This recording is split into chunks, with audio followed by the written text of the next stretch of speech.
Hi, everybody. I am Joe Rodriguez, part of the 2023 Executive MBA cohort here at UCLA. And we are continuing with our Executive MBA podcast. We don't have a name for it just yet. And we are continuing with our conversations with our cohort. And I am delighted to say hello and welcome Tim, right? For the people that know him. Gardner. Tim, how are you, brother? Thank you, man. It's nice to be on here. Thank you so much. Timothy, my mom scolds me with Timothy. So Tim will do. All right. Tim is good. So do not call him Timothy. Yes. Unless you want to scold me. There you go. Hey, Tim. Well, thank you very much for taking your time and joining us. You guys' time is extremely valuable. So, we're really appreciative of anyone who's taking their time and joining us for this. But let's get the show on the road, shall we? Absolutely, man. Sounds good. Awesome, dude. So first of all, let's talk about yourself. We want to dive in and get to know you a little bit better. So tell us whatever you like to share, man. Yeah. So I come from the East Coast originally. I lived basically in northern New Jersey for almost all my life. The first 25 years of my life or so. I lived in a town called Rutherford, New Jersey, which is right where Giant Stadium is. It's actually called MetLife Stadium now, but I refuse to call it that after all these years. It's still Giant Stadium to me. And right around the age of 26, 27 or so, I was like, you know what? I'm sick of these winters. I'm sick of the cold, man. It's just too much for me. Shoveling snow. So I leveraged the network of NBC in order to make a call to who was at the time the vice president over at Universal Studios Hollywood. I was working for NBC for many years at that point. And luck as it happens to be was this guy was also from New Jersey. He was living in California, but he came from hometown. His hometown was 25 minutes away from Rutherford. Oh. So just by pure coincidence, we connected. He mentioned, I happen to have a position over in Universal Studios Hollywood. If you're interested, come on over. So that kind of gave me a window of opportunity to make my move over. At the time, I was working over in Rockefeller Studios for a couple of years, which was also really cool. And essentially I've been in California since. I worked for Universal Studios Hollywood for a couple of years, and then I moved down to the lot. So I then worked for Universal Studios for a couple of years after that, on the production side, the studio operations production facility side of the business. And then just recently I transitioned into a new position. So I actually took a director level position over at Paramount. So I just wrapped up basically 11 years of work experience at NBC, and I literally just began at Paramount. So that's on the work side of my life. On the family side, I'm engaged. So I'm going to be marrying my fiance Joanna next year. So that's in May. We have a crazy Shih Tzu named Teddy, who I also love, is a nutbag. And yeah, just going through school so far. Everything's been great so far. That's great. Well, first of all, congratulations to you and your fiance, and congratulations on the new gig. It sounds like a wonderful opportunity. So, we're excited to see how things end up developing, and who knows, maybe by the time the MBA Executive MBA program wraps up, you'll be named BP, Hey, man, I hope it happens. All I can do is keep working hard, Yeah, no, absolutely. And, I wanted to change gears right now and ask you about why specifically did you end up choosing UCLA? Because as you know, there's a lot of great options out there, a lot of great schools, but ultimately what made you decide going to UCLA? Yeah, so I narrowed it down to two schools within the area. So it was either going to be UCLA or it was going to be USC. So USC, the former CFO of our group at NBC, or in the prior position that I was in, he graduated from USC. Mm-hmm. So he had, quite a affinity towards that school. He provided recommendations for both UCLA and USC for me. Very grateful and, and humble that he would do that. UCLA, my fiance Joanna, she just wrapped up her three-year MBA program, so she did that, and it was not only just the prestige of the school itself, but the campus is just incredible. It's a beautiful campus, and just the transitional aspect. She just completed it, so I think it was just kind of easy for me to then jump into that same program, and then also.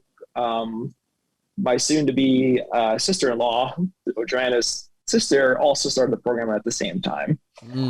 So it's just kind of things kind of work out in such a nice way where it was just conducive to me just hopping into this program, and it's been fantastic so far. That's amazing, right? And it's funny how your network creates that influence, right? In this case, I mean, you had people both at USC and UCLA.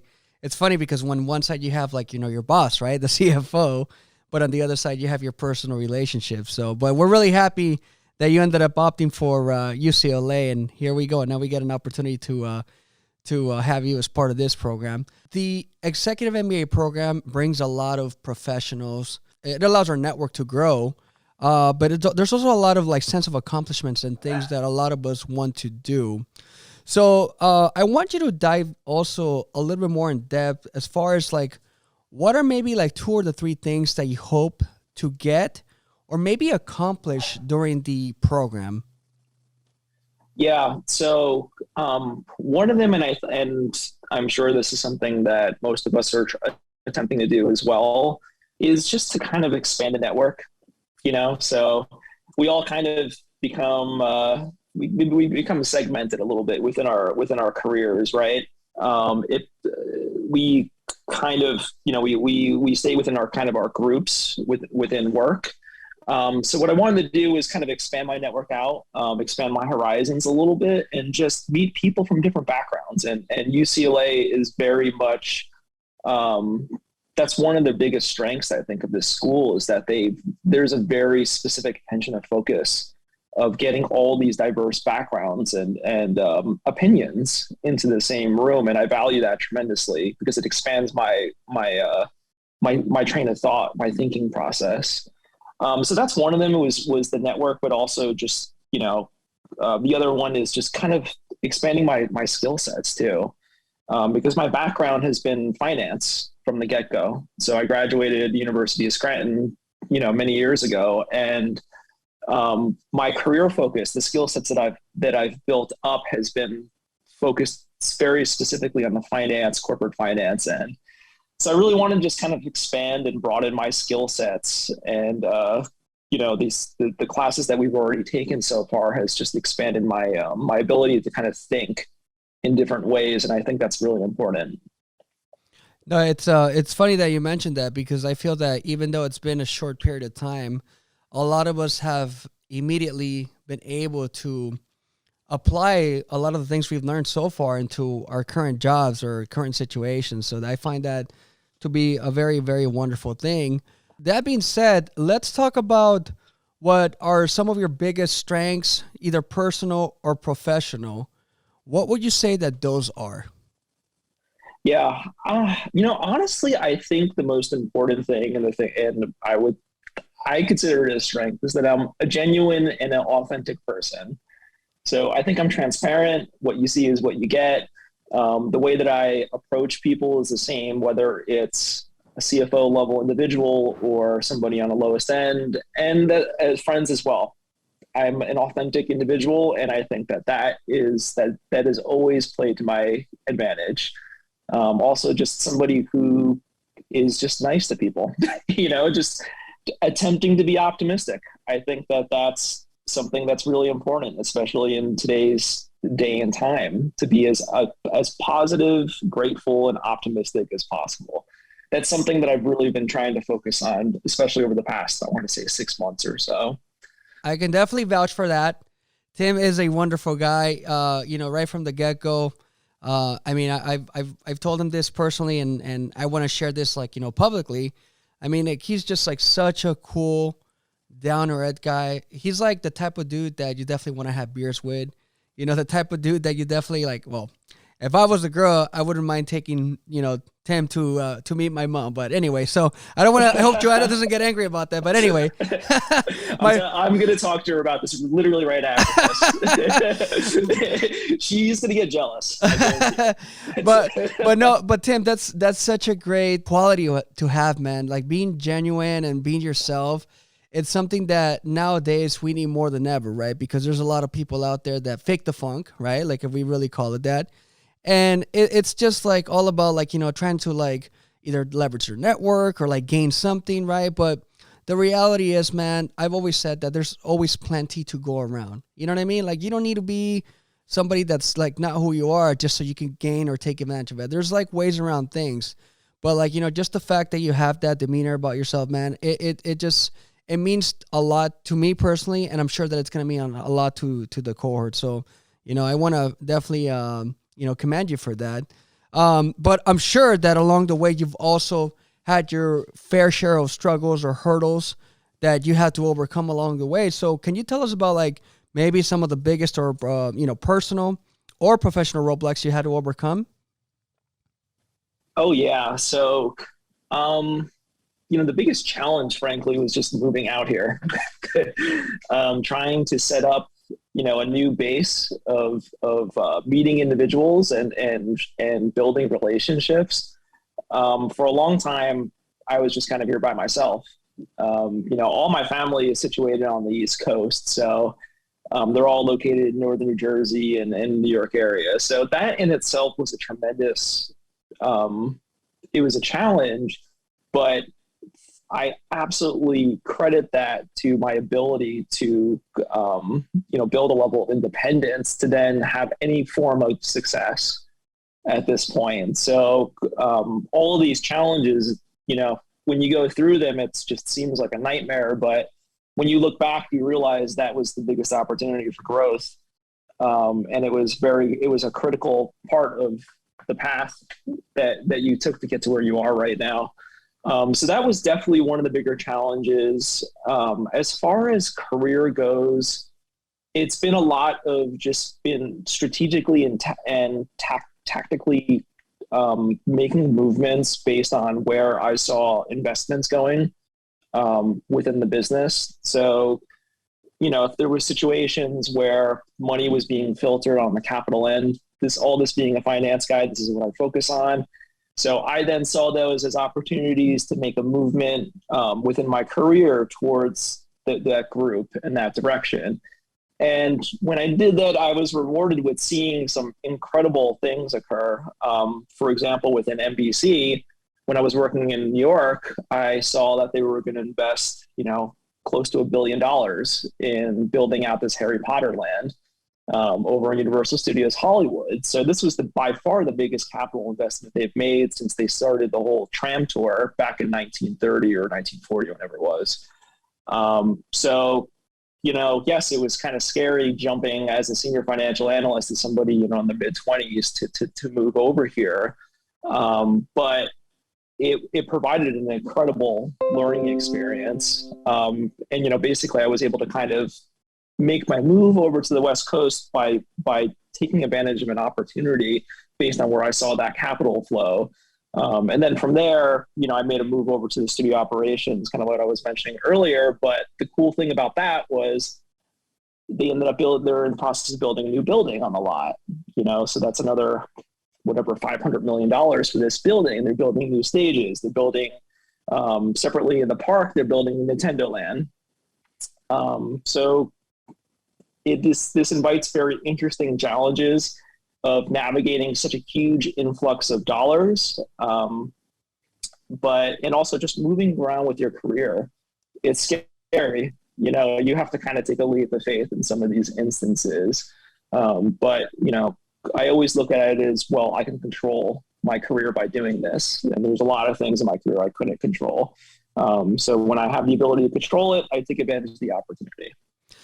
Wow, man. I was just blown away, and I was kind of like thinking about, everything that you were just saying, especially like I was thinking about the construction of the Harry Potter, land. My girlfriend's like a huge fan of Harry Potter. So she was, I'm just thinking about like, the millions of lives that like, that company impacted like while doing that, but yet you were like in the mix of that and aware. So, it must have been an incredible experience, just going through that.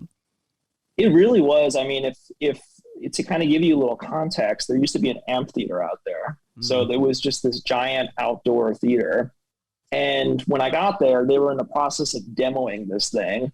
So they took down, this had whatever 5,000, 10,000 seat capacity of a theater. They took it down. You could see the demolition as they, took this huge thing out. And what they had to do was, because this park is on a hill, they had to extend out over the hill in order to then build this giant castle. So just the process of seeing all this occur within essentially two years or so was unbelievable to see, Yeah. How often did I feel like they were over budget? Many times. Probably all the time. Oh man, that sounds like it must have been a crazy experience. Moving on, man, I got to ask you now. I think this is probably one of the most important questions that I feel like needs to be answered by everybody, whoever comes on this podcast. We want you to tell us something that you feel that the folks here at Anderson need to know about you and why you think that is important. Honestly, the most important thing to me is that I am grateful for their presence. That is the honest to God truth, because I am surrounded by extremely intelligent individuals within this program. So I am just grateful and humbled for the opportunity to be working with all of you people. It's for all of the EMBA students. I just find it to be just this unbelievable, incredible opportunity. And I just, want to show my gratitude towards the rest of my classmates. Nice. Just for that, you know what you get? What's that? The virtual clap, man. I haven't pulled that bad boy out so far, but you definitely get that virtual clap right now. It was all worth it then. All right, so now it's time for us to dive into our rapid fire, okay? So this is basically like, quick answer. If you feel like you need to give some context, go ahead. Obviously, like, rapid fire format. Let's go ahead and get right into it. You ready for that? Absolutely. Let's do it. All right. So let's start off first by you letting us know what your favorite book is. Oh my God, man. That's a tough question. It is a tough question because I read a lot. I have a Kindle Oasis. So I probably have like 60 or 70 books on it. I think to myself, how people have bookcases in their back, usually in their backs. Yeah. I was just going to have the Kindle. That's it. An empty bookcase. Yeah. That's going to be your cover picture for the podcast, by the way. Okay. You with the Kindle in the background. All right. But if you had to pick one, let's pick one for the sake of argument. Yeah. I like, there's a book called Ender's Game. Love it. Love it, dude. I actually just listened to that literally 6 months ago. Amazing. That rocked my mind. That the ending absolutely blew my mind. I'm sure there was a lot of people expecting that to play out the way it did, but I didn't. No way. Like who? Nobody would know that that's the way that it was. No, come on, Tim. It was so good. So very good. Yeah, that book was incredible. The movie is not good. The movie is mediocre, but the book, fantastic. I'll tell you a quick funny story. My friend told me he actually gave me that book as a gift. Good friend, right? He gave that to me as a gift, with the condition that I never watched the movie in my life. Yes, even better friend. Yeah. So, anyway, all right. Let's keep going. Favorite author. Favorite author? Probably Terry Goodkind. This guy, he's written a lot of books. Some of them fantastic, some of them not so fantastic. But the first couple of books that he wrote in one of his series, I really liked. All right, cool. What about your favorite movie? Interstellar. Great choice. Nolan, yeah. Great choice. Favorite TV show? Breaking Bad. Okay. And the first couple seasons of Lost, it got a little wild towards the end of it, but the first couple seasons of Lost were also, I thought, spectacular. Season 1 and 2 were amazing. I remember that show. That was a great Yes. show. What about your favorite actor or actress?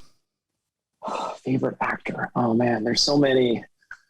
Matthew McConaughey, I guess, makes sense because he was in Interstellar. Mm-hmm.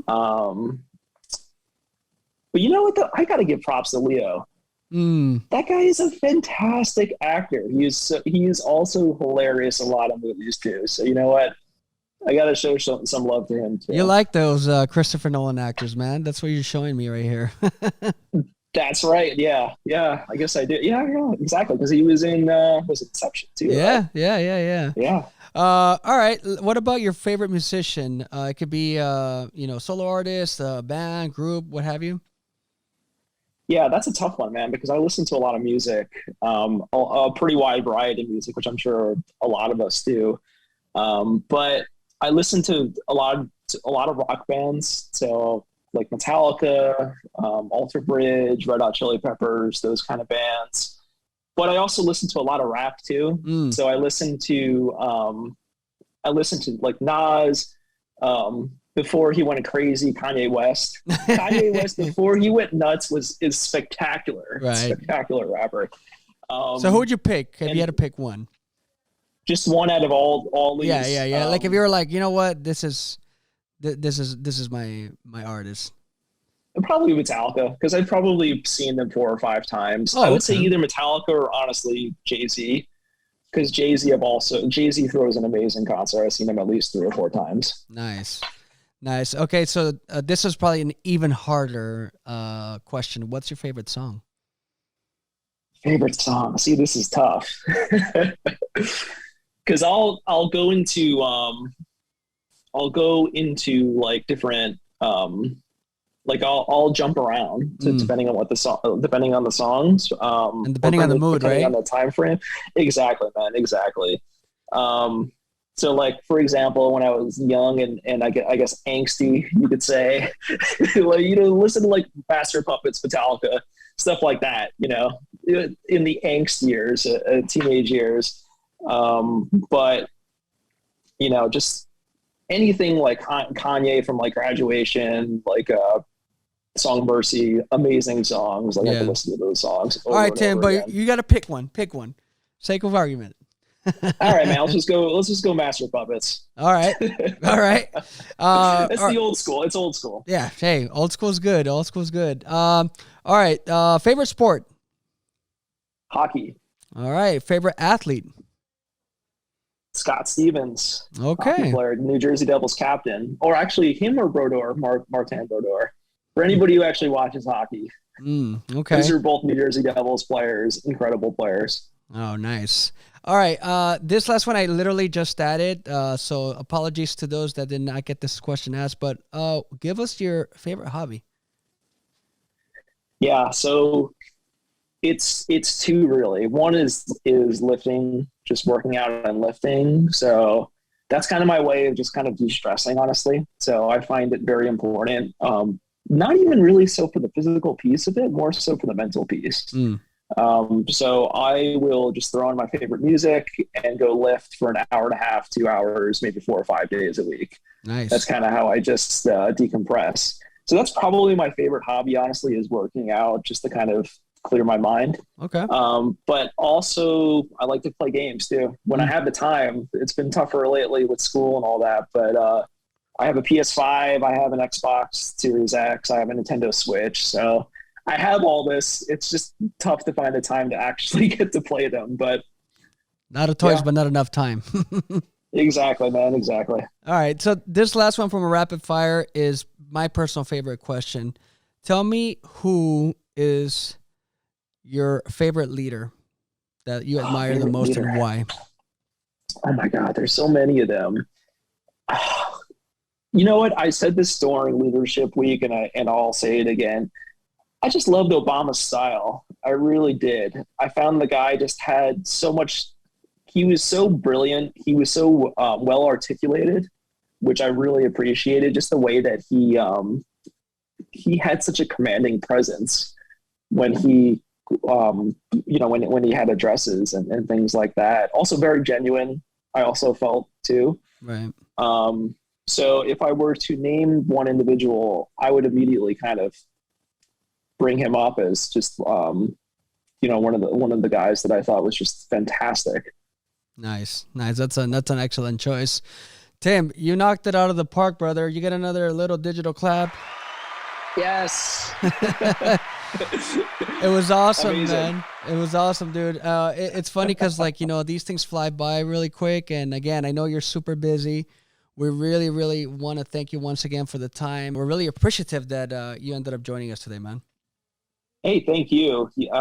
Joe, you did a fantastic job with this. I've listened to 2 of these already that you've done so far with my peers, and you're very easy to speak to, my friend, which I already knew before this. So, I can't wait to hear more of the podcasts that come along that you do with the rest of our class. Yeah, man. I'm excited. Hopefully, everybody gets an opportunity to speak. So if you are listening to this and you're interested in participating, please reach out to me, shoot me an email. And on behalf of Tim, I am Joe. Thanks all for tuning in, and we'll catch you next time.